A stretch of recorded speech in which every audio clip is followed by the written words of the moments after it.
time to take your calls. Jacqueline Richards is an entrepreneur, easy for me to say.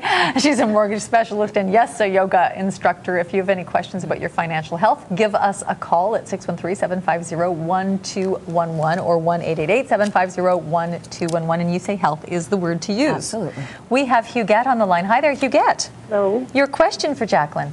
I'm 60 and I lost my job, so I only have $1,000 a month coming in.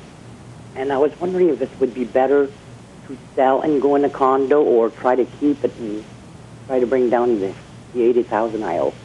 So you owe $80,000. You have $1,000 a month coming in, and your clear question. I have $2,000.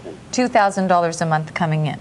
Okay. Do you understand Huguette's exact question? Indeed. You know, Huguette, I have many clients who come in to me wondering what will make sense for me to move forward. And so while it's easy to give a pen answer, you know, you got to keep the house. If it makes sense for you, keep the house. It does make. I don't want to let it go to a condo, but how can I ever pay that $80,000 before I'm 65?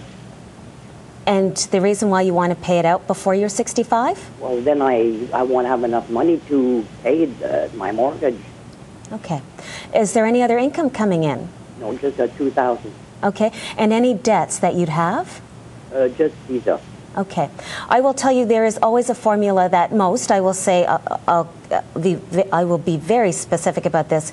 It is to deal with your total debt ratio and your gross debt ratio, so your GDS and your TDS. And so when we do a calculation of all the money that's coming into you, we need to know that there's a piece of that makes sense to go to the mortgage, the heat, right? Because we have to keep that house nice and warm for you, right?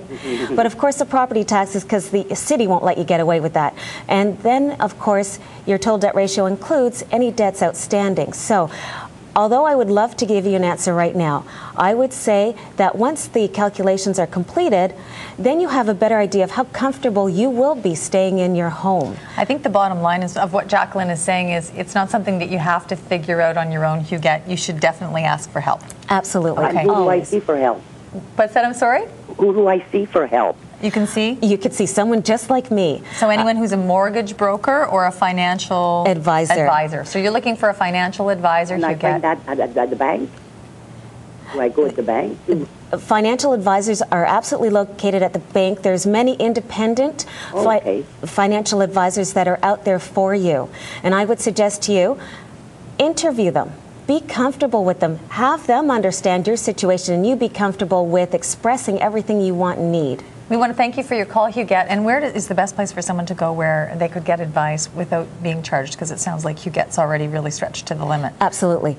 Huguette, I would say that every consultation should be complimentary to you. Okay, that's good for everyone to know. We have Sharon on the line. Sharon. Yes, hi. Hi, your question. I just sold a income property, and I'm going to invest the money. However, I have some debt. Which is better, to invest the whole lump sum or pay off the debt? I do have a regular job, so I have that income to pay off debt.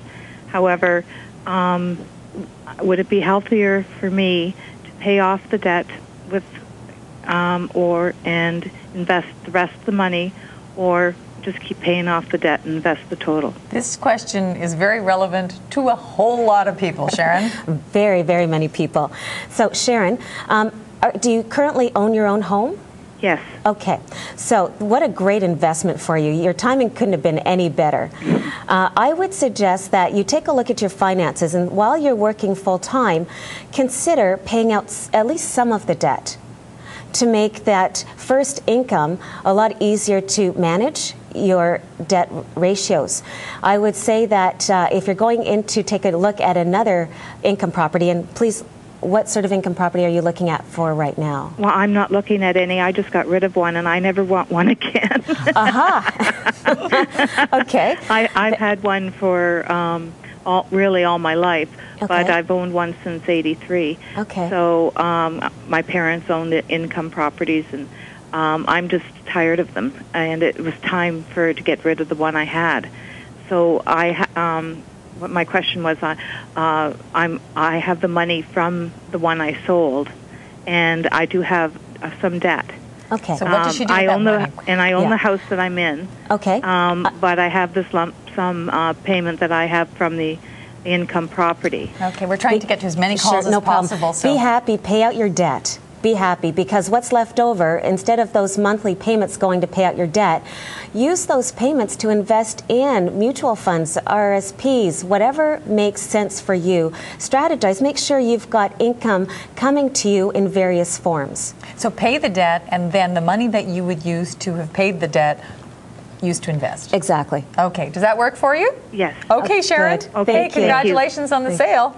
Thank you. Yes, indeed. Bye. Hello, Nancy. Hello. Hi. Your question for Jacqueline. Hi, Jacqueline. Your book about blending yoga for your finances is an interesting topic for me.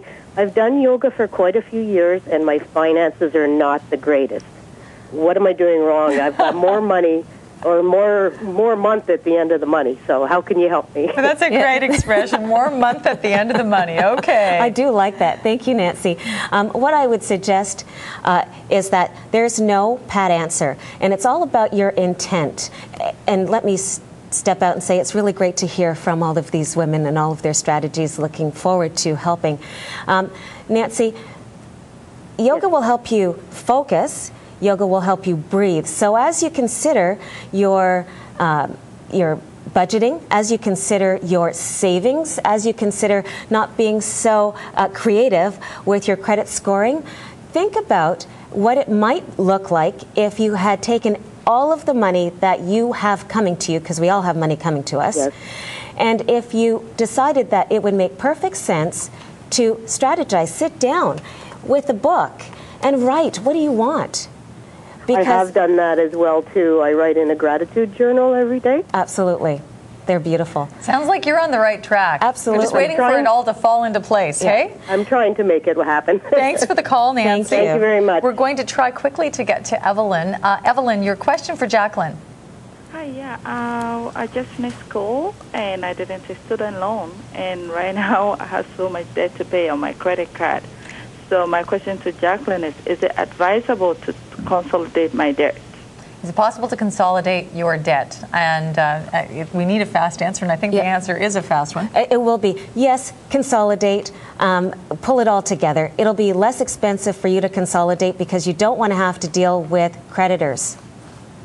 And one of the main things that you had focused on earlier is you always have to ask. You always have to ask for the help. Always. And you never feel that you don't have enough money to negotiate, or you don't have enough money to be worthy of someone's time to explain it to you. Yeah. We want to thank you all for your calls. We want to thank Jacqueline Richards for joining us. And there's her book yet again called Yoga for Your Personal Finances. And flexibility, I guess, is the way to look at it all, eh? Yes, it is. The headlines in history on this day are brought to you in part by the Ottawa Sun.